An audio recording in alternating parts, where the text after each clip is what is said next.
बिस्मिल्लाहिर्रहमानिर्रहीम। तो हमने यहाँ पे डिस्कस किया था कि मेन फंक्शन के अंदर आप लोग एक पैरामीटर पास कर सकते हैं, ठीक है, जिसको कहते हैं कमांड लाइन आर्गुमेंट्स। ये कहाँ पे आप लोगों को काम आएगा, जब आप लोग ऑपरेटिंग सिस्टम पढ़ेंगे, ठीक है। तो वहाँ पे आप लोगों ने इस कमांड लाइन आर्गुमेंट को कुछ भेजना होगा, ठीक है, या इस पैरामीटर को कुछ भेजना होगा और उसको फिर इस प्रोग्राम के अंदर क्या करना होगा, यूटिलाइज करना होगा या यूज़ करना होगा, ठीक है। और ये हमेशा आपके पास सिंगल आर्गूमेंट्स होता है, ठीक है। ये आपके पास हमेशा सिंगल आर्गूमेंट होता है। हाँ, इसको आप मैनी एलिमेंट्स पास कर सकते हैं। अभी हम एक आर्गूमेंट है, लेकिन इसको हम चूंकि एरे है तो इसको हम मल्टीपल एलिमेंट पास कर सकते हैं आसानी से, ठीक है। अभी हम पास करेंगे और देख लेंगे कि कैसे पास हो सकता है। तो ये तो सिंपल है, ठीक है। ये वही काम है, ठीक है। हाँ, अच्छा, आप लोग क्लास के साथ यहाँ पे नॉर्मली आप लोग पब्लिक लगा सकते हैं, ठीक है। कोशिश करें कि क्लास आप लोगों का पब्लिक होना चाहिए, ठीक है। हाँ, अगर आप सेफ्टी और सिक्योरिटी का ख्याल रखना चाहते हैं फिर आप उसको प्राइवेट और प्रोटेक्टेड भी कर सकते हैं, ठीक है। लेकिन नॉर्मली आपके पास क्लास क्या होता है, वो आपके पास बाय डिफ़ॉल्ट वो पब्लिक होता है। तो यहाँ पे क्लास का नाम है आपके पास टेस्ट, ठीक है, और ये मेन फंक्शन है। और मेन फंक्शन के अंदर मैंने आपको ये बताया था कि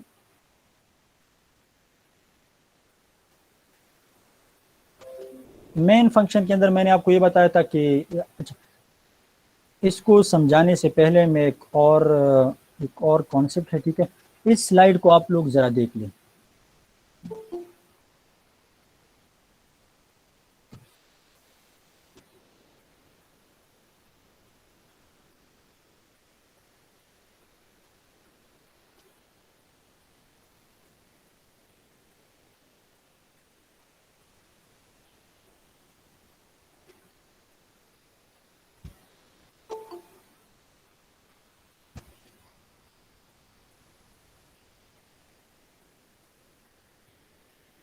अच्छा, आप लोगों को स्क्रीन दिखाई दे रही है जी स्क्रीन? जी सर, दिखाई दे रही सर।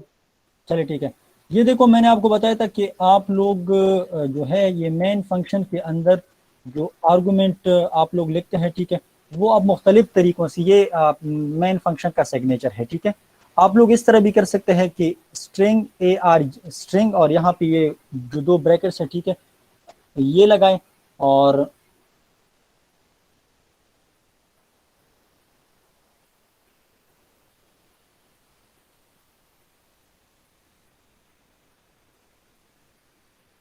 अच्छा, ये लगाए और इसके बाद आप उस एरे का नाम लिख दे, ठीक है। तो यहाँ ये चेंजेस मैं यहाँ पे कर लेता हूँ। यहाँ पे आप लोग देख लें, आप लोग इस एरे को यहाँ पे कई तरीकों से डिक्लेयर कर सकते हैं। एक तरीका यह है कि आप लोग इस तरह करें। चले, मैं इसको कॉपी पेस्ट कर लेता हूँ, ठीक है। एक तरीका यह है कि आप लोग, सिंपल तरीका यह है कि आप लोग इस तरह कर दें, ARG जो भी है आपने अगर करना है तो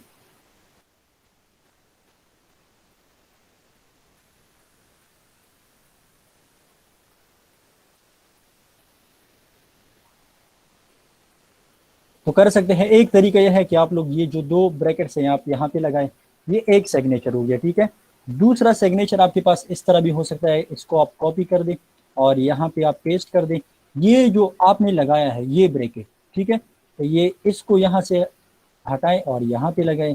दूसरा तरीका आपके पास ये हो गया, ठीक है। तीसरा तरीका आपके पास ये भी हो सकता है कि इसको आप कॉपी कर दें, ठीक है, और इस सिग्नेचर को आप कॉपी कर दें और यहाँ पे आप पेस्ट कर दें, सॉरी, यहाँ पे आप पेस्ट कर दें और ये जो ब्रैकेट्स है, ठीक है, इनको आप यहाँ से कट करें और यहाँ पे पेस्ट कर दें।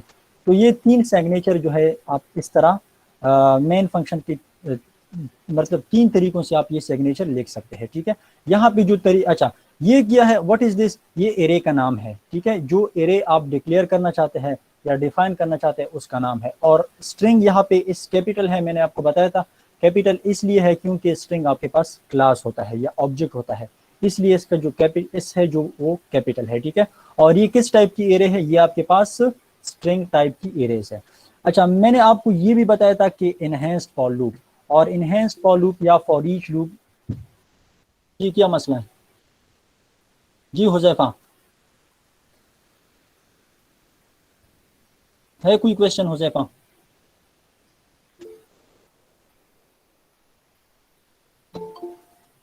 नहीं नहीं सर, कोई क्वेश्चन नहीं है। ठीक है। अच्छा, तो आप लोगों को अगर याद है तो हमने फॉर ईच लूप पढ़ा था, ठीक है, और हम यहाँ पे एरे को डिक्लेयर कर रहे थे, ठीक है। यहाँ पे हम एरे को डिक्लेयर कर रहे थे या डिफाइन कर रहे थे, और उस एरे के एलिमेंट्स को पहले हम इटरेट करते थे या डिस्प्ले करते थे, या उसके इंडेक्स को यूज करके हम शो करते थे using for loop and enhance for loop. और उसका स्ट्रक्चर कैसा था, स्ट्रक्चर या सिंटैक्स इस तरह था कि यहाँ पे अगर हमारे पास इंटीजर टाइप की एरे है तो हम यहाँ पे इंटीजर लिखते थे, ठीक है। यहाँ पे हम इंटीजर लिखते थे और वेरिएबल का नाम लिखते थे, और यहाँ पे हम कॉलन लगाते थे, और इसके बाद हम यहाँ पे क्या करते थे, यहाँ पे हम उस एरे का नाम लिखते थे, ठीक है। तो यहाँ पे भी वही सेम स्ट्रक्चर है, वही सेम सिंटैक्स है, ठीक है। लेकिन सिर्फ अब वो जो डिस्प्ले करने का जो तरीकाकार है वो थोड़ा सा डिफरेंट है, ठीक है। अभी क्या होगा, इस एरे का एलिमेंट नंबर 1, ठीक है, 0 इंडेक्स पे एलिमेंट जो है वो यहाँ पे उसका इंडेक्स यहाँ पे आएगा और यहाँ पे प्रिंट हो जाएगा, ठीक है। फिर ये इटरेट करता रहेगा till the end of the array, ठीक है। जब तक आपके पास एरे का साइज एंड ना हो उस वक्त तक आपके पास ये क्या करेगा, ये फॉर ईच लूप या इनहेंस फॉर लूप ये इस एरे को इटरेट करेगा, ठीक है। तो समझाने का मकसद ये है या समझाने का मतलब ये है कि हम इस एरे को हम वैल्यूज भेज देंगे और इस इनहेंस फॉर लूप के जरिए हम इसको क्या कर देंगे, इटरेट कर देंगे, ठीक है। तो मैं ऑलरेडी इफ फोल्डर के अंदर मौजूद हूँ, ठीक है। तो मैं इस पे देखता हूँ कि इसके अंदर मेरे पास कौन कौन से डायरेक्टरीज या फोल्डर्स अवेलेबल है। बहुत ज़्यादा फोल्डर्स अवेलेबल है, ठीक है। लेकिन मैं जाता हूँ किस फोल्डर में, इसके अंदर एक फोल्डर है, ठीक है, जावा प्रोग्रामिंग के नाम से। इसमें मैं चला गया और इसको मैं देखो, वहाँ पे लाइनक्स में जब आप काम करते हैं तो वहाँ पे आप ls करते हैं, ठीक है। लेकिन यहाँ पे जो cmd है तो इसके लिए जो कमांड है डायरेक्टरी को डिस्प्ले करने के लिए या लिस्ट आउट करने के लिए वो dir है, ठीक है। ये देखो हम यहाँ पे आ गए, ये इस फोल्डर के अंदर हमने लिस्ट आउट कर दिया कि कितने मतलब कितने नंबर ऑफ फाइल्स है या कॉन्टेंट्स है। तो यहाँ पे एक फाइल है test.java।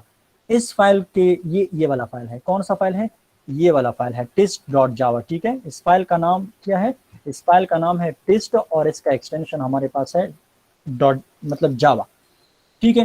तो मैं पहले इसको कंपाइल करता हूँ, ठीक है। कौन बताएगा कि how to compile this program, जी कोई एक बंदा बता दे। जावा सी।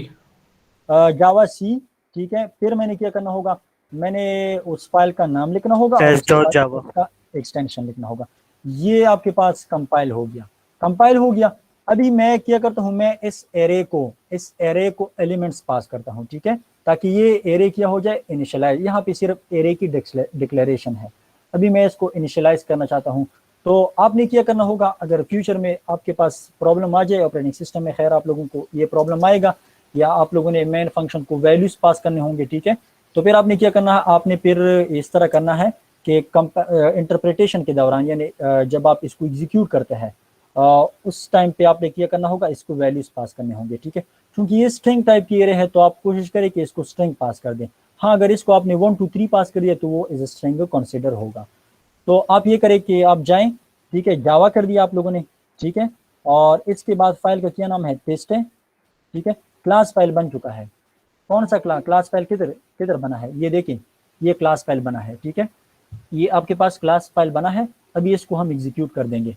तो आप स्पेस कर दें और यहाँ पे आप नाम पास कर दें, ठीक है, अली और स्पेस खान, ठीक है। और यहाँ पे आप कोई दूसरा नाम यानी 3 एलिमेंट हम इस फंक्शन को पास करते हैं, नंबर 1, नंबर 2 और नंबर 3, ठीक है। ये 3 एलिमेंट हम इस मेन फंक्शन को, कौन से फंक्शन को, इस मेन फंक्शन को पास करते हैं और ये इस एरे को क्या करेगा, इनिशियलाइज करेगा। तो मैं इसको एंटर प्रेस करता हूँ, ठीक है।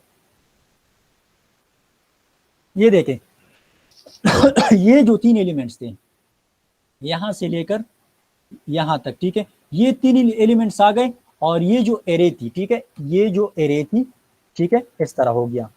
यहाँ पे ये 3 एलिमेंट्स इधर आ गए यहाँ पे, ठीक है। ये अली इधर आ गया, ठीक है, फिर खान इधर आ गया और ये मुनजिर जो है ये आपके पास इधर आ गया, ठीक है। ये 3 नाम आपके पास आ गए और ये आपके पास ये जो एरे थी, कौन सी एरे, ये वाली एरे ए आर के नाम से जो एरे है, ठीक है, ये इनिशियलाइज हो गई। जब ये एरे आपके पास इनिशियलाइज हो गई तो आप क्या कर सकते हैं, आप इनहेंस्ड फॉर लूप को यूज करके आप इस एरे के एलिमेंट्स को, किस एरे के एलिमेंट्स को, इस एरे के एलिमेंट्स को आप क्या कर सकते हैं, शो कर सकते हैं। तो ये एरे इस तरह इनिशियलाइज हो जाएगी, ठीक है। इसको मैं यहाँ से रिमूव कर लेता हूँ और ये आप देख लें, अगर आप इसको दोबारा वैल्यूज पास करना चाहते हैं तो जितनी वैल्यूज भी आप पास करना चाहते हैं आप पास कर सकते हैं, ठीक है। ये साइज, इसका कोई स्पेसिफिक साइज नहीं है। अच्छा, अगर आप कहते हैं कि मैं 1 2 और 3 इसको पास करता हूँ तो ये एरे कैसी बनेगी, ये एरे जो बनेगी इस टाइप की होगी, ठीक है। मैं इसको यहाँ से, तो फिर 1 जो है 1 इधर आएगा लेकिन डबल कोट्स के अंदर क्लोज हो जाएगा और वो शो करता है कि आपके पास क्या है, ये आपके स्ट्रिंग पास के अंदर आ जाएगा सर। स्ट्रिंग है, ठीक है। ये आपके पास क्या है, ये आपके पास स्ट्रिंग्स है। ये आप लोग समझ गए इसको। जी मेरे जी ख्याल में सर। ये क्लियर है क्योंकि ये मैंने डिटेल से समझाया था इनहेंस फॉर लूप को, ठीक है। यहाँ पे समझाने का मकसद ये है कि कमांड लाइन आर्गुमेंट में जो एरे है इसको हम कैसे वैल्यूज पास कर सकते हैं और फिर इस एरे को हम किस तरह इटरेट कर सकते हैं। समझ गए सारे? Yes sir. अच्छा, यस ये सर। डिफरेंट सिग्नेचर है, ठीक है। सिग्नेचर क्या होता है, फंक्शन का, आपके पास एक फंक्शन होता है या मेथड होता है, तो यहाँ से लेकर यहाँ तक इसको आप कह सकते हैं कि मेथड सिग्नेचर, ठीक है। आप इसको मेथड का प्रोटोटाइप भी कह सकते हैं, डिफिनीशन भी कह सकते हैं और सिग्नेचर भी कह सकते हैं, ठीक है। थोड़ा सा डिफरेंस खैर फिर भी है इसमें। अच्छा, इसके बाद हम जाएंगे थोड़ा सा ये कि ये आपके पास सिंपल डॉट जावा का कोड था, ये आपने कंपाइल कर दिया, ठीक है। मैंने आपको बताया था कि जावा के अंदर आपके पास कंपाइलर भी है और इंटरप्रेटर भी है। तो कंपाइलर क्या करेगा, इसको कन्वर्ट करेगा बाइट कोड के अंदर। बाइट कोड को आप क्लास फाइल भी कह सकते हैं, ठीक है, क्योंकि इसका एक्सटेंशन क्लास है। और इसको आप इंटरमीडिएट कोड भी कह सकते हैं। ये आप लोग जब टेस्ट वगैरह देंगे तो ये एमसीक्यू जो है ये बहुत से टेस्ट में आ सकता है, ठीक है। मैंने खुद देखा है तो इसलिए मैं ये यहाँ पे डिटेल से समझाने की कोशिश कर रहा हूँ। तो ये वही डायग्राम्स है, ठीक है। अच्छा, तो रन टाइम पे क्या होगा, रन टाइम पे आप लोगों के पास ये जो स्टेप बाय स्टेप ये वाला जो साइकिल है ये फॉलो होता है, ठीक है। क्लास फाइल होता है, वो लोड होता है, ठीक है, क्लास लोडर होता है, फिर बाइट कोड वेरीफाई होता है, फिर इंटरप्रिटेशन होता है, फिर रन टाइम होता है और फिर वो लास्ट में मशीन या हार्डवेयर के पास चला जाता है, ठीक है। इंटरनल मैकेनिज्म है, खैर इतना मतलब डिटेल से आप इसको ना समझे, ठीक है। ये वही कोड है, ठीक है। सोर्स कोड है, जावा कंपाइलर इसको जावा सी के जरिए बाइट कोड में कन्वर्ट करेगा, फिर जावा का इंटरप्रेटर है वो इसको मशीन कोड में कन्वर्ट करेगा, ठीक है। ये वही चीज़ें है। जेवीएम है, जावा वर्चुअल मशीन है, ठीक है। और जावा वर्चुअल मशीन का काम यह है कि लोड कोड, वेरीफाई कोड और एग्जीक्यूट कोड, ठीक है। इसको अब डिटेल में खैर ना देखें, ठीक है, लेकिन आप लोगों को ये वेरिएशन वगैरह याद होना चाहिए। और अगर आपसे कोई पूछे कि JRE क्या होता है, JVM क्या होता है, ठीक है, ताकि उसको आप एक लाइन के अंदर समझा सके, ठीक है। डिफिनीशन आप लोगों को याद होना चाहिए। JVM है, ठीक है। तो यहाँ पे आप देख लीजिए डायग्राम है, JDK है, JDK के अंदर आपके पास GRE है, जावा रन टाइम एनवायरनमेंट, और जावा रन टाइम एनवायरनमेंट के अंदर आपके पास JVM है, ठीक है। ये इसका आर्किटेक्चर है, आप इसका आर्किटेक्चर को देख सकते हैं, ठीक है। JDK जावा डेवलपमेंट किट, फिर इसके अंदर ये ऑलरेडी इंस्टॉलेशन हो चुकी है। जब आप लोग JDK इंस्टॉल कर रहे थे तो ये चीज़ें उनके साथ ऑलरेडी इंस्टॉल हो चुके हैं, ठीक है। ये एक पैकेज होता है, JDK के अंदर ये सब कुछ अवेलेबल होता है। फिर GRE होता है और जावा रन टाइम एनवायरनमेंट, और फिर जावा वर्चुअल मशीन होता है, ठीक है। अच्छा, अगर आप लोगों को याद है तो हमने ये पढ़ा था कि जावा JDK जो है वो आपके पास एक सॉफ्टवेयर डेवलपमेंट एनवायरनमेंट होता है, जो कि जावा एप्लीकेशंस, जिसमें हम जावा की एप्लीकेशंस डेवलप कर सकते हैं और जिसमें हम एप्लेट्स भी बना सकते हैं। अभी एप्लेट क्या होता है, एप्लेट आपके पास, अगर आपके पास जावा का कोड है और इस कोड को आप HTML पेज के अंदर क्या कर दे, एम्बेड कर दे। आपके पास कोड है, जावा का कोड है, अभी ये जो प्रोग्राम हमने लिखा था सिंपल प्रोग्राम, इसको अगर आप HTML पेज के अंदर क्या कर दे, एम्बेड कर दे, ठीक है। या एप्लेट टैग, HTML के अंदर आपके पास टैग्स होते हैं, HTML के अंदर आपके पास टैग्स होते हैं। अगर आप इसको टैग में या ऑब्जेक्ट टैग में या एप्लेट टैग में या ऑब्जेक्ट टैग में इंसर्ट कर दे तो आपके पास क्या हो जाता है, ये आपके पास बन जाता है एप्लेट, ठीक है। अगर आपसे कोई पूछे एप्लेट के बारे में तो फिर आप उसको ये बता दें कि अगर आपके पास जावा का कोड है उसको आप HTML पेज के अंदर एम्बेड कर दी यूजिंग कौन सा, एप्लेट टैग या ऑब्जेक्ट टैग। ठीक है, जब आप लोग HTML पढ़ेंगे तो आप लोगों को टैग्स का पता चल जाएगा या आप लोगों को समझ आ जाएगी कि टैग होता क्या है। ठीक है, HTML का कोड जब हम करते हैं तो उसमें सारे हम टैग्स यूज करते हैं। ठीक है, तो आपके पास ये एप्लेट हुआ। ठीक है, अभी हम जाएंगे दूसरे लेक्चर की तरफ। ठीक है, उसमें थोड़ा सा डिस्कस करते हैं नेमिंग कन्वेंशंस। ठीक है, कि नेमिंग कन्वेंशन आपके पास क्या होता है।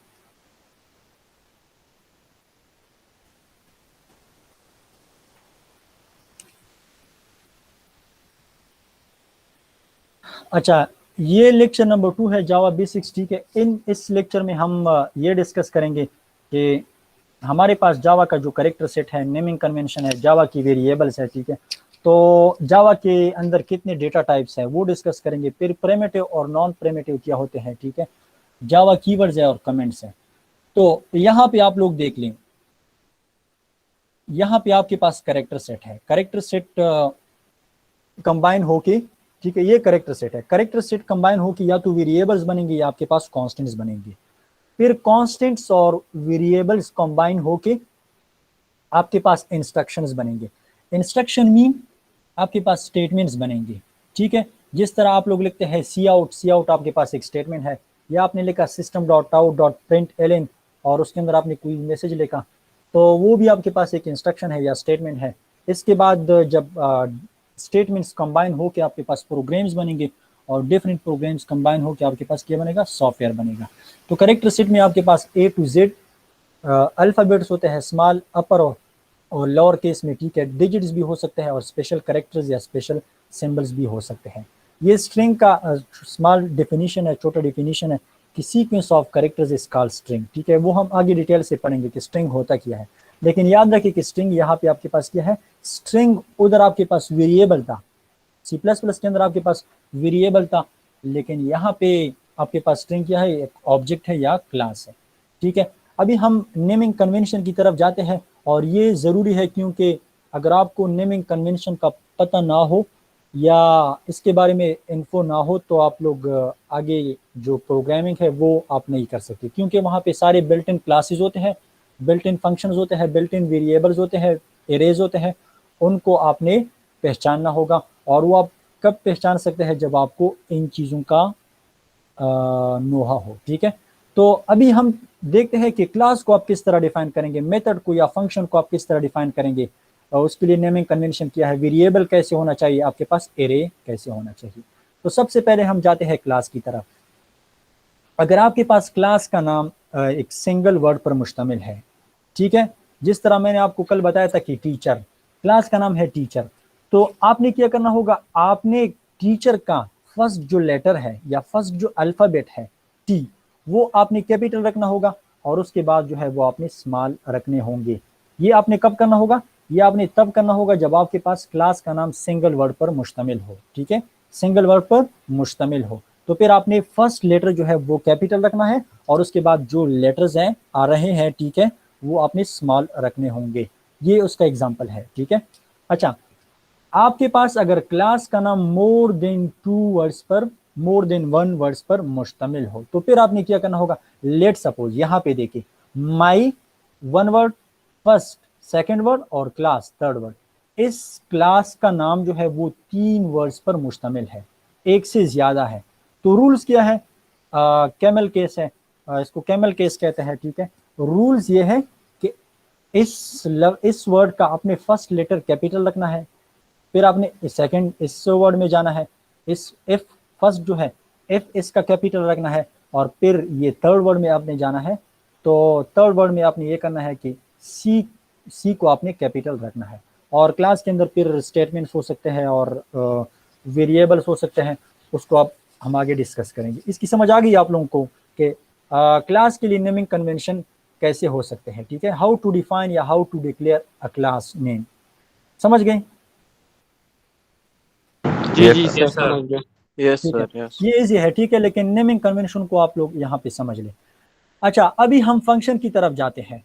मैंने उधर भी बताया था फंक्शन का क्या होना चाहिए, अगर आपके पास फंक्शन का नाम सिंगल वर्ड पर मुश्तमिल है, अगर आपके पास फंक्शन का नाम सिंगल वर्ड पर मुश्तमिल है तो उसको आप स्मॉल लेटर से स्टार्ट कर दें। कहाँ से स्टार्ट कर दें? स्मॉल लेटर से आपने स्टार्ट करना है, कैपिटल से स्टार्ट नहीं करना है। अगर आप लोग कैपिटल से स्टार्ट करते हैं तो आप लोग रूल्स की वायलेशन कर रहे हैं और वायलेशन नहीं होनी चाहिए। अच्छा, ये तो सिंगल वर्ड की बात हमने की।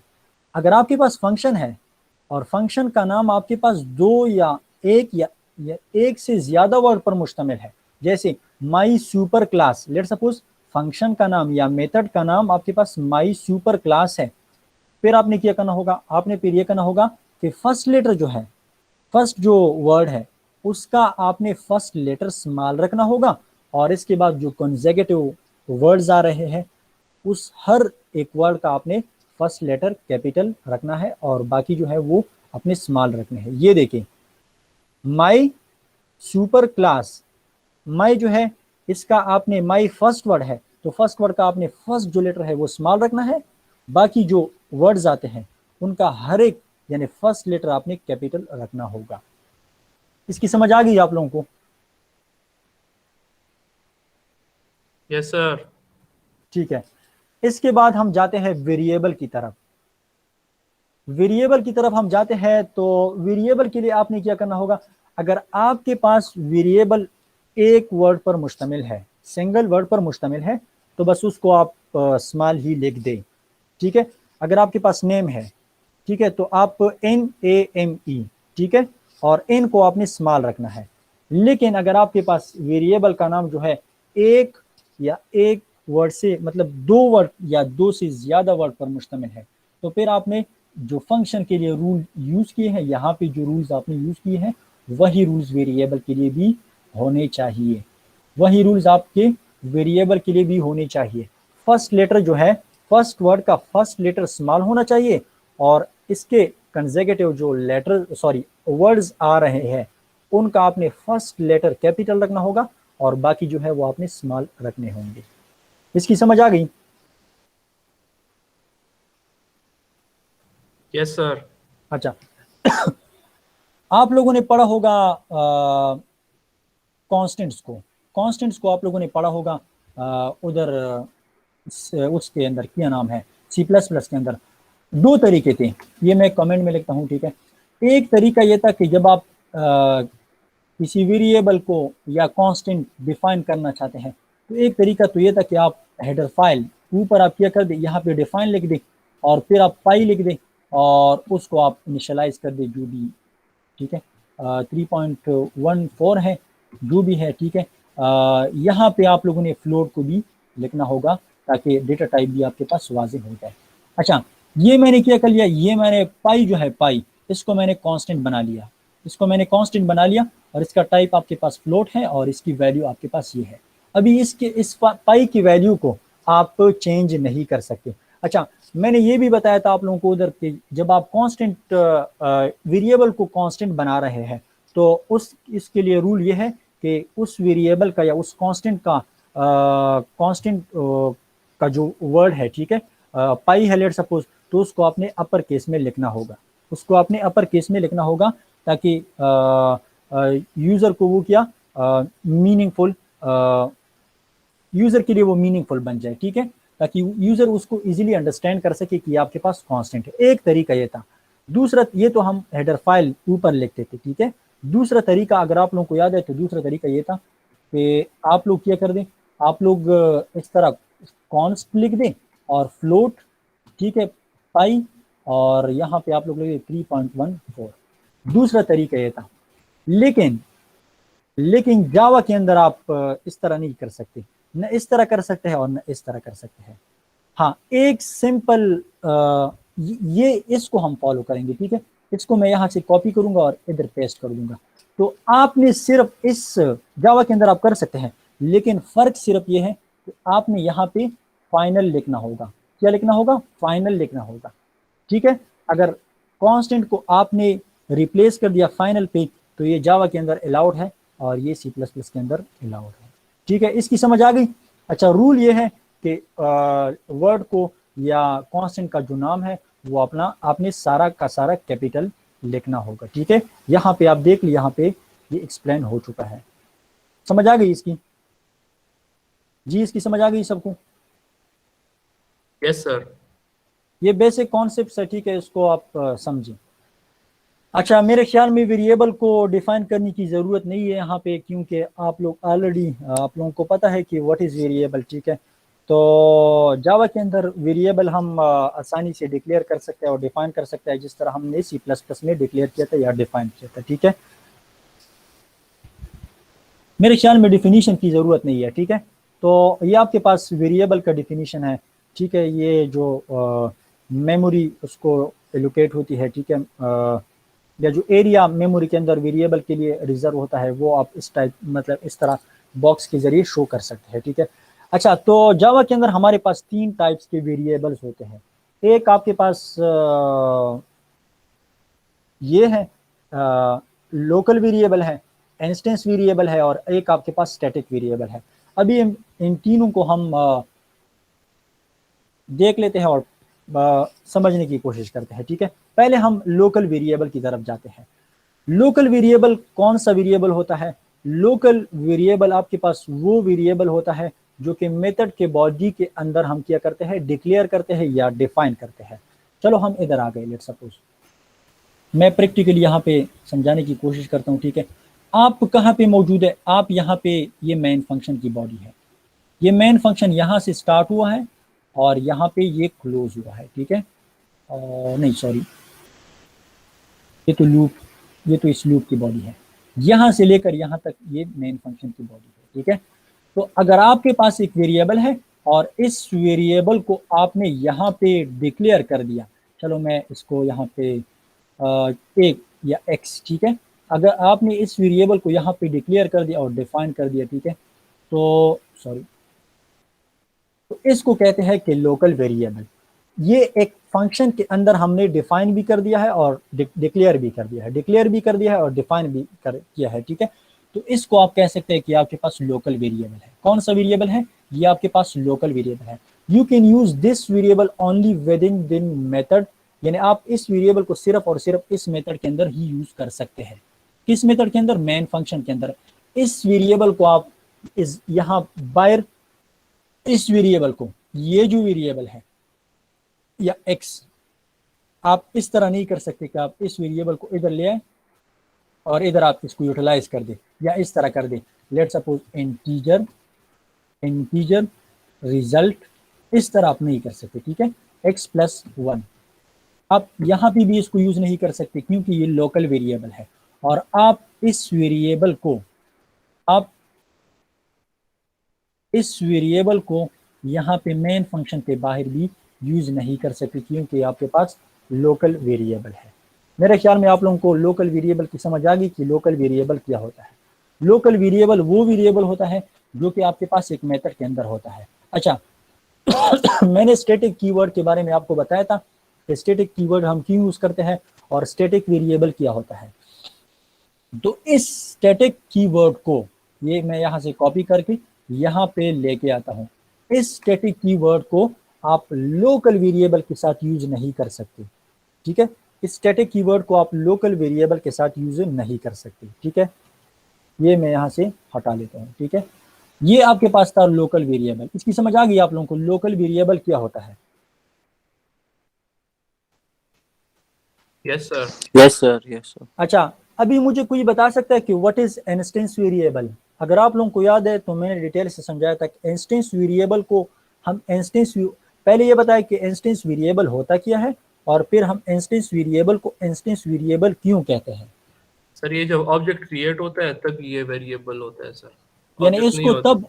तब मेमोरी असाइन होती है जब क्लास का ऑब्जेक्ट क्रिएट होता है। जब क्लास का क्या क्रिएट होता है? जब क्लास का ऑब्जेक्ट क्रिएट होता है, जब क्लास का इंस्टेंस क्रिएट होता है, तो इंस्टेंस वेरिएबल को तब मेमोरी असाइन होती है या एलोकेट होती है। समझ गए इसको? Yes sir. Yes sir. Instance variable वो वेरिएबल होता है जो कि क्लास के अंदर होता है। अगर आपके पास एक वेरिएबल है, लेट सपोज मेरे पास एक वेरिएबल है इंटीजर y, और इस वेरिएबल को मैंने क्लास के अंदर क्या कर दिया है, डिफाइन किया है या डिक्लेयर किया है। तो इसको फिर कहते हैं इंस्टेंस वेरिएबल। इस वेरिएबल को मेमोरी कब मिलेगी? इस वेरिएबल को मेमोरी तब मिलेगी जब मैं इस क्लास का ऑब्जेक्ट बनाऊंगा, तो तब इस वेरिएबल को मेमोरी एलोकेट हो जाएगी। तो इसलिए इसको कहते हैं इंस्टेंस वेरिएबल, ठीक है, इसलिए इसको कहते हैं इंस्टेंस वेरिएबल, ठीक है। ये बात यहाँ पे स्लाइड के अंदर मैंने डिस्कस की है, ठीक है, आप लोग फिर भी इसको देख सकते हैं, ठीक है, और मैंने डिफाइन भी कर दिया अगेन। तो इसके बाद आपके पास है स्टैटिक वेरिएबल, ठीक है। स्टैटिक कीवर्ड की जो जब बात आती है तो आप लोगों के जहन में ये आना चाहिए कि स्टैटिक वेरिएबल को हम इसलिए डिक्लेयर करते हैं या डिफाइन करते हैं ताकि हम मेमोरी को ज़ाया होने से बचा दें, ठीक है। मेमोरी को क्या कर दें? सेव कर दें, ठीक है, मेमोरी को हम सेव कर दें, मेमोरी मैनेजमेंट के लिए हम इसको यूज़ करते हैं, ठीक है।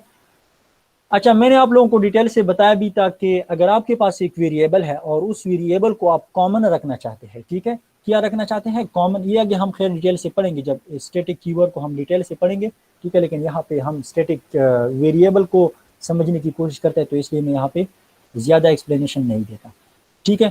तो स्टैटिक देखो, अच्छा मुझे आप ये बताएं कि इस वेरिएबल को मैंने डिक्लेयर कर दिया, इस वेरिएबल को मैंने डिक्लेयर कर दिया, लेट सपोज मैं इस क्लास का ऑब्जेक्ट बनाना चाहता हूं, मैं इस क्लास का ऑब्जेक्ट बनाना चाहता हूं, टेस्ट क्लास का मैं TEST, ठीक है, और ये न्यू टेस्ट, इस क्लास का मैं ऑब्जेक्ट बनाना चाहता हूं। तो मुझे आप ये बताएं, चलो मैं दो ऑब्जेक्ट,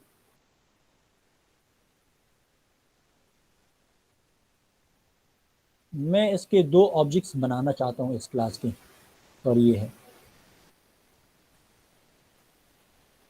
है, तो टेस्ट 1 हो गया, ठीक है, आपके पास टेस्ट 1 हो गया, कोई आप यहाँ पे ले। अच्छा, मुझे कोई बता सकता है कि ये वेरिएबल, आया ये वेरिएबल इसके लिए मतलब दोनों ऑब्जेक्ट्स के लिए अलग अलग होगा या दोनों ऑब्जेक्ट्स के लिए ये कॉमन होगा? अलग होगा सर। अलग अलग होगा, अलग अलग होगा ना, यस क्योंकि सर। ऑब्जेक्ट 1 या टेस्ट 1 के लिए अलग होगा और टेस्ट 2 के लिए अलग होगा। टेस्ट 2 के लिए इस वेरिएबल को, इस एक्स वेरिएबल को या इस वाई वेरिएबल को अलग मेमोरी असाइन की जाएगी और टेस्ट 2 ऑब्जेक्ट के लिए अलग मेमोरी असाइन की जाएगी, ठीक है। लेकिन अगर मैं चाहता हूं कि नहीं, इस वेरिएबल को आप कॉमनली डिक्लेयर कर दें ताकि ऑब्जेक्ट 1 भी इसको यूटिलाइज कर सके और ऑब्जेक्ट 2 भी इसको यूटिलाइज कर सके, तो रिकमेंडेड तरीका जो है वो ये है कि आप इसके साथ स्टैटिक कीवर्ड को लगाएं या इसको आप स्टैटिकली डिक्लेयर कर दें। तो फिर क्या होगा, इस वेरिएबल को एक दफ़ा मेमोरी एलोकेट हो जाएगी और जितने ऑब्जेक्ट्स भी आप बनाएंगे तो मेमोरी एक दफ़ा रिजर्व होगी और सारे के सारे objects test 1, test 2, 3, 4, 5 and so on, सारे के सारे इस कॉमन वेरिएबल को फिर क्या कर सकते हैं? यूटिलाइज कर सकते हैं। तो आपके पास मेमोरी भी सेव हो गई और आपके पास ये वेरिएबल जो था ये कॉमन हो गया, हर एक ऑब्जेक्ट इसको अपनी मर्जी के मुताबिक क्या कर सकता है? यूटिलाइज कर सकता है, ठीक है। ये कॉमन चीज़ों के लिए आप यूज़ कर सकते हैं। लेट सपोज आप स्टूडेंट्स हैं और हर एक स्टूडेंट जो है वो फास्ट में पढ़ता है, तो अगर हम हर एक स्टूडेंट के लिए इंस्टीट्यूट नेम या यूनिवर्सिटी नेम फास्ट कर दे तो हर एक ऑब्जेक्ट के अंदर इसको फिर मेमोरी असाइन की जाएगी या एलोकेट की जाएगी, तो मेमोरी जो है वो ज़ाया होती है। और अगर हम मेमोरी को सेव करना चाहते हैं तो एक दफ़ा फास्ट लिख दें और यूनिवर्सिटी का नाम फास्ट लिखते और उसको हर एक ऑब्जेक्ट के लिए क्या करें? यूटिलाइज कर सके, ठीक है। तो ये था डिस्कशन अबाउट स्टैटिक वेरिएबल, समझ आ गई इसकी? ये देखिए, इस स्लाइड को आप देख लें तो आप लोगों को यहाँ पे समझ आ जाएगी, ठीक है। अगर आप लोकल वेरिएबल को डिक्लेयर करना चाहते हैं तो एक मेथड के अंदर या फंक्शन के अंदर आपके पास जो वेरिएबल होगा वो लोकल वेरिएबल होगा, और अगर आप इंस्टेंस वेरिएबल को डिक्लेयर करना चाहते हैं, आप क्लास की जो बॉडी है वो जहाँ पे स्टार्ट होती है उसके नीचे अगर आपने वेरिएबल डिक्लेयर कर दिया तो आपके पास इंस्टेंस वेरिएबल हो गया। और अगर आप स्टैटिक वेरिएबल को डिक्लेयर करना चाहते हैं तो सिर्फ आप इस इंटीजर से पहले स्टैटिक कीवर्ड को लगाएं ये आपके पास स्टैटिक कीवर्ड बन गया, ठीक है। जिस तरह आप लोगों ने काउंटर का मैंने बताया था कि काउंटर का एग्जांपल है, अगर आप लोग काउंटर बनाना चाहते हैं, ठीक है, तो यूजिंग स्टैटिक कीवर्ड आप लोग काउंटर का जो वेरिएबल है वो इनिशियलाइज और डिक्लेयर कर सकते हैं। जी समझ आ गई इसकी? Yes sir. अच्छा, ये भी मैंने Yes, आपको sir. बताया था कि वेरिएबल आपको 3 चीज़ों का बता रहा है कि टाइप ऑफ डेटा, किस टाइप का डेटा है, उसके लिए कितनी मेमोरी जो है वो रिजर्व हो रही है, और इसका रेंज क्या है। रेंज मीन कि कहाँ से कहाँ तक वैल्यू इसमें स्टोर हो सकता है, ठीक है। तो ये रेंज है, ठीक है। रेंज मीन आप यहाँ पे आ जाए, ये रेंज है, यहाँ से लेकर यहाँ तक ये इसका रेंज है। किसका रेंज है? शॉर्ट का रेंज है। इंटीजर का रेंज यहाँ से लेकर -2 प्लस दिस नंबर या दिस डिजिट, ठीक है, ये इसका रेंज है। टाइप आपको ये बताया था कि किस टाइप का डेटा है, कैरेक्टर है, इंटीजर है, बाइट है, शॉर्ट है। और मेमोरी, यहाँ पे एक और बात लिखी गई थी, मेमोरी रिजर्वेशन, वो आपको ये बताएगी कि कितने बूलियन 1 बिट, कैरेक्टर 2 बाइट, और जावा के अंदर, ठीक है, जावा के अंदर मुख्तलिफ है, सी प्लस प्लस के अंदर मुख्तलिफ है। इंटीजर 4 बाइट्स है और लॉन्ग 8 बाइट है, फ्लोट 4 बाइट है, और डबल आपके पास कितने बाइट का है, वो भी 8 बाइट का है, ठीक है। अच्छा, इसको थोड़ा सा कोई बता सकता है कि what is the difference between primitive data types and non primitive data types? Sir built in जो होते हैं वो प्रिमिटिव होते हैं, और जो हम बनाते हैं वो वो आपके पास क्या होते हैं, वो नॉन प्रिमिटिव है। तो क्लासेस और इंटरफेसेस नॉर्मली हम खुद बनाते हैं, ठीक है। तो इसको आप कह सकते हैं कि आपके पास नॉन प्रिमिटिव डेटा टाइप्स हैं, और जो आपके पास ऑलरेडी डिफाइंड है या ऑलरेडी अवेलेबल है वो आपके पास क्या है, वो आपके पास प्रिमिटिव है। अच्छा, ये बात जहन में याद रखें कि आपके पास जावा के अंदर 8 प्रिमिटिव डेटा टाइप्स है। कितने हैं? 8, 1 2 3 4 5 6 7, और एक और भी है, ठीक है। इधर देखिए, 1 boolean, byte, character, short, integer, long, float और डबल। आपके पास जावा के अंदर 8 प्रिमिटिव डेटा टाइप्स है, ठीक है। कितने हैं? 8 प्रिमिटिव डेटा टाइप्स है। अच्छा, इसकी जो हायरार्की है वो ये है, प्रिमिटिव और नॉन प्रिमिटिव। नॉन प्रिमिटिव तो यहाँ पे खत्म हो गई, इसमें क्लासेस है, इंटरफेसेस है, एरेज है, स्ट्रिंग्स है। अच्छा, प्रिमिटिव को मजीद डिवाइड किया गया है, बूलियन और न्यूमेरिक। बूलियन में, अच्छा यहाँ पे एक और कौन बताएगा कि हाउ टू डिक्लेयर या how to define boolean variable in C++? कैसे आप लिखते हैं? सर कोई बूलियन दे दे और उसमें कोई इस तरह कहते हैं ना, bool. Yes sir. Let's suppose मैं कहता हूँ कि स्टेटस, इस तरह ना, और यहाँ पे मैं लिखता हूँ कि ट्रू, ठीक है। अच्छा, जावा के अंदर क्या होता है? जावा के अंदर भी सेम है, लेकिन आपने बूलियन स्टेटस और ट्रू, यहाँ पे आप ये करें, इस तरह होता है, ठीक है। सिर्फ यहाँ पे बूल की जगह आपने बूलियन लिखना होगा, ठीक है। सिर्फ सिंटैक्स चेंज है, बूल की जगह आपने बूलियन लिखना होगा, ठीक है। तो ये फिर मजीद डिवाइड किया गया है, ठीक है। न्यूमेरिक को मजीद डिवाइड किया है कैरेक्टर में और इंटेग्रल में। कैरेक्टर में आपके पास CHAR है, ठीक है, जावा C++ के अंदर आप लोगों ने पढ़ा था, और इधर भी है। फिर यहाँ पे देखें, यहाँ पे इंटीग्रल को 2 हिस्सों में डिवाइड किया गया है। एक आपके पास इंटीजर टाइप का है और एक आपके पास फ्लोटिंग पॉइंट है।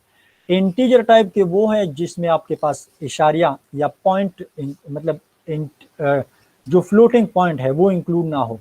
तो ये बाइट होता है, शॉर्ट होता है, इंटीजर होता है, लॉन्ग होता है। इधर आपके पास फ्लोट, ये जस्ट लाइक C++, ठीक है, फ्लोट और डबल। इस हायरार्की की समझ आ गई आप लोगों को? Yes sir. जी, बाकी लोगों को? Yes sir. यस सर, आगे। ठीक है।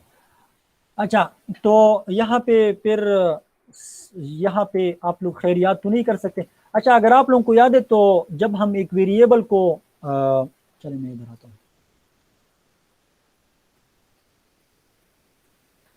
अच्छा, मेरे पास लेट सपोज एक वेरिएबल है इंटीजर a, और इस a को मैंने वैल्यू असाइन नहीं किया है, ठीक है, और मैं यहाँ पे लिखता हूँ cout a। तो ये क्या हमें दे रहा था, याद है किसी को? Garbage variable. A is undefined. Undefined, या इसमें कोई वैल्यू नहीं है। या तो कोई डिफॉल्ट वैल्यू आपको देगा। स्ट्रिंग हमें मेरे ख्याल में नल दे रहा था, ठीक है। तो यहाँ पे जावा के अंदर ये है कि जावा के अंदर आपके पास डिफॉल्ट वैल्यूज होते हैं। अगर आपने ये लिखा, अगर आपने बूलियन लिखा, तो बूलियन को आप अगर प्रिंट कर दे, उसको कोई वैल्यू असाइन ना करें, बूलियन को अगर आप प्रिंट करना चाहते हैं तो क्या होगा, तो आपको फॉल्स मिलेगा। अगर आप करेक्टर को प्रिंट करना चाहते हैं तो आपको ये मिलेगा ये। अगर आप बाइट को प्रिंट करना चाहते हैं, बाइट ए आपने लिखा है और ए को आप प्रिंट करना चाहते हैं तो 0 मिलेगा, शॉर्ट में 0 मिलेगा, इंटीजर भी 0 मिलेगा, और यहाँ पे लॉन्ग में आपको 0L जो कि शो करता है कि आपके पास लॉन्ग टाइप का डेटा है। फ्लोट में आपके पास 0.0F मिलेगा। अच्छा, ये अभी तो या आज या मैं कल आप लोगों को फिर बता दूंगा कि आप लोगों ने फ्लोट के साथ यहाँ पे एफ भी लिखना होगा। अगर आप लोगों ने फ्लोट के साथ एफ नहीं लिखा तो वो कंपाइलर जो है उनको पता नहीं होगा कि ये फ्लोट है या नहीं है। आगे हम जब पढ़ेंगे तो मैं बता दूंगा, ठीक है। और इसके साथ एफ को लिखना ज़रूरी है, और आपने डबल के साथ 0.0D ये डी लिखना होगा, ठीक है। जब आगे जाएंगे तो टाइम के साथ साथ आप लोगों को ये समझ आ जाएगी, ठीक है।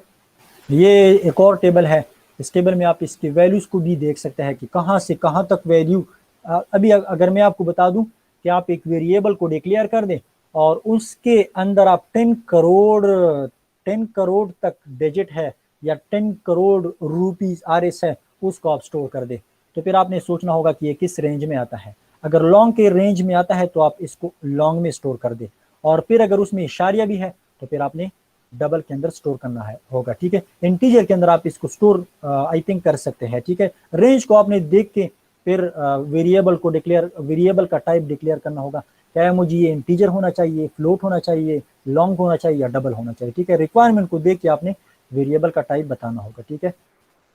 अच्छा, इस पे हम मजीद टाइम वेस्ट नहीं करते, ठीक है।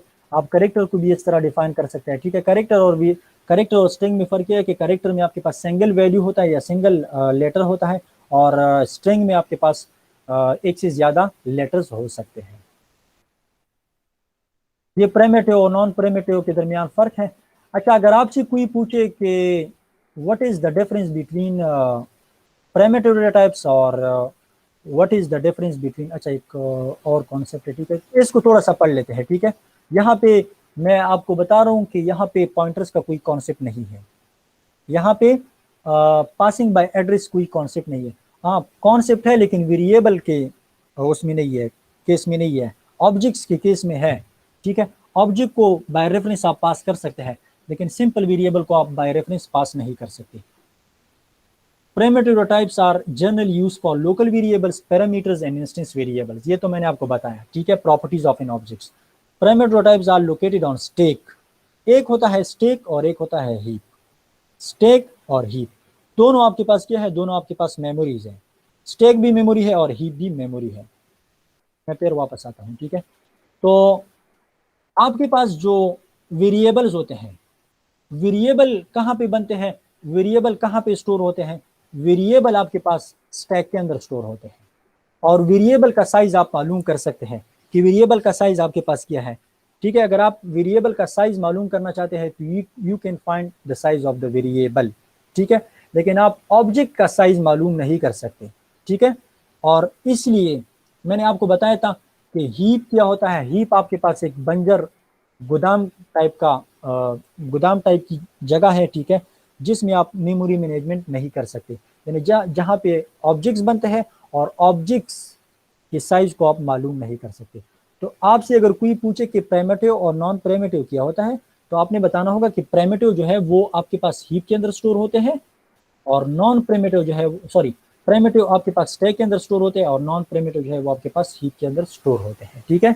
आपने फिर ये बताना होगा। अच्छा, तो अगर आपने ऑब्जेक्ट को एक्सेस करना होगा तो ऑब्जेक्ट को आप डायरेक्टली एक्सेस नहीं कर सकते, ऑब्जेक्ट को आपने थ्रू रेफरेंस वेरिएबल एक्सेस करना होगा। ये देखें, स्टूडेंट, क्लास का नाम स्टूडेंट है और ये आपके पास ऑब्जेक्ट नहीं है, बल्कि ये आपके पास क्या है, एक रेफरेंस वेरिएबल है। आपके पास हीप के अंदर स्टूडेंट के नाम से आपके पास एक ऑब्जेक्ट बना, और उस ऑब्जेक्ट का जो रेफरेंस था, जो एड्रेस था, वो इस रेफरेंस वेरिएबल के अंदर स्टोर हो गया। और अभी अगर आप लोग इस ऑब्जेक्ट को जो कि हीप के अंदर बना है उसको एक्सेस करना चाहते हैं या उसके अंदर जो डेटा है उसको प्रिंट करना चाहते हैं, शो करना चाहते हैं, जो भी ऑपरेशन आप परफॉर्म करना चाहते हैं, तो यूजिंग दिस रेफरेंस वेरिएबल आप इसको एक्सेस कर सकते हैं। ठीक है, आगे हम इसको डिटेल से हम पढ़ेंगे। ठीक है, तो अगर आप लोगों को यहाँ पे समझ ना भी आ जाए तो कोई मसला नहीं है। ठीक है, तो always also primary data types are always pass by value. ठीक है, ये आप लोग C++ के अंदर कर सकते थे। C++ के अंदर आप लोग वेरिएबल को बाय रेफरेंस पास कर सकते थे, लेकिन जावा के अंदर आप इन वेरिएबल्स को बाय रेफरेंस पास नहीं कर सकते। Yes, you can pass objects by references. ठीक है, क्योंकि ऑब्जेक्ट जो है वो रेफरेंस के अंदर स्टोर होता है। तो C++ के अंदर रेफरेंसेस का कोई कॉन्सेप्ट नहीं है इन केस ऑफ वेरिएबल। ठीक है, समझ आ गई इसकी? अगर आपसे कोई पूछे कि ऑब्जेक्ट का साइज आप मालूम कर सकते हैं तो आप लोगों का जवाब ये होगा कि नहीं। अगर वो आपसे पूछे कि क्यों, तो आपने बताना होगा कि ऑब्जेक्ट्स चूंकि हीप के अंदर बनते हैं और हीप एक बंजर जगह है, ठीक है, गोदाम टाइप की का एरिया है, तो उसमें हम मेमोरी मैनेजमेंट उसमें मेमोरी मैनेजमेंट नहीं है, तो इसलिए हम इसका साइज मालूम नहीं कर सकते। और स्टैक जो है उसमें मेमोरी मैनेजमेंट जो है वो पॉसिबल है। ठीक है, और वेरिएबल या पैरामीटर टाइप जो है वो स्टैक के अंदर बनते हैं, तो इसलिए हम स्टैक वेरिएबल का साइज मालूम कर सकते हैं। ठीक है, कीवर्ड्स हैं, कीवर्ड्स आपके पास स्पेशल वर्ड्स होते हैं या रिजर्व वर्ड्स होते हैं। ठीक है, तो इसका एक स्पेसिफिक काम होता है। ठीक है, और आप कीवर्ड्स को एज अ वेरिएबल नेम या एज अ कांस्टेंट नेम या as a function name, as a class name use नहीं कर सकते। ठीक है, तो कमेंट्स की तरफ आते हैं। ठीक है, कि कमेंट्स क्या होता है। और अच्छा, जावा जो है वो आपके पास केस सेंसिटिव लैंग्वेज है। जावा आपके पास क्या है? केस सेंसिटिव लैंग्वेज है। ठीक है, इस तरह नहीं है कि कैपिटल हेलो यानी ये हेलो वर्ड है और ये भी हेलो वर्ड है, यहाँ पे कैपिटल है और यहाँ पे स्मॉल है, ये दोनों सेम नहीं है, ये डिफरेंट कंसीडर किए जाते हैं या डिफरेंट काउंट होते हैं। ठीक है, तो ये दोबारा वही आ गया। ठीक है, इसको मैंने डिटेल से समझाया है। कमेंट जो है वो C++ की तरह है, सिंगल लाइन कमेंट और double line comment, sorry multi line comment. ठीक है, आप लोग कमेंट इस तरह किया कर सकते हैं, डिक्लेयर कमेंट्स आप लोग इस तरह लगा सकते हैं या डिफाइन कर सकते हैं। ठीक है, मेरे ख्याल में कोई मसला नहीं होगा आज के लेक्चर में। यस सर, क्लियर है सर। जी, बाकी लोगों को? यस सर, क्लियर हो गया आज से। अच्छा, आगे पढ़ते हैं या यहाँ पे मेरे ख्याल में काफ़ी है आज के लिए? यस सर, काफी यहीं है। तक अच्छा, काफी है। कल से इंशाल्लाह, कल से आप लोगों का स्टार्ट हो जाएगा अर्थमेटिक या जो ऑपरेटर्स हैं उनको पढ़ेंगे, और कोशिश करते हैं कि कंडीशनल स्टेटमेंट्स और लूप्स को भी फिनिश कर दे। ठीक है, इंशाल्लाह इंशाल्लाह हो जाएगा। ठीक है, ये अब हम बेसिक्स में जा रहे हैं, इसलिए हम डिटेल से पढ़ने की कोशिश कर रहे हैं ताकि आप लोगों को जो बेसिक्स है वो क्लियर हो जाए। ठीक है, फिर आप लोग आगे आसानी से जा सकते हैं और इसको आसानी से आप अटेंडेंस की ज़रूरत नहीं है। ठीक है, आप लोगों को मैंने कहा था कि इस कोर्स को आप एंजॉय करें। ठीक है, खुद को मार्क्स दिए और खुद एंजॉय कर दिए इसको। ठीक है, ठीक है सर। सर जी जी, गूगल क्लासरूम में तो आपने 6:30 पे कोई टाइम दिया हुआ है। नहीं असल में वो मैं चेंज कर लेता हूँ। ठीक है, अच्छा तो मैं ठीक। चेंज कर लूँगा, वो गलती से हुआ है। ठीक है, तो 4 बजे कोशिश करता है कि क्लास को 4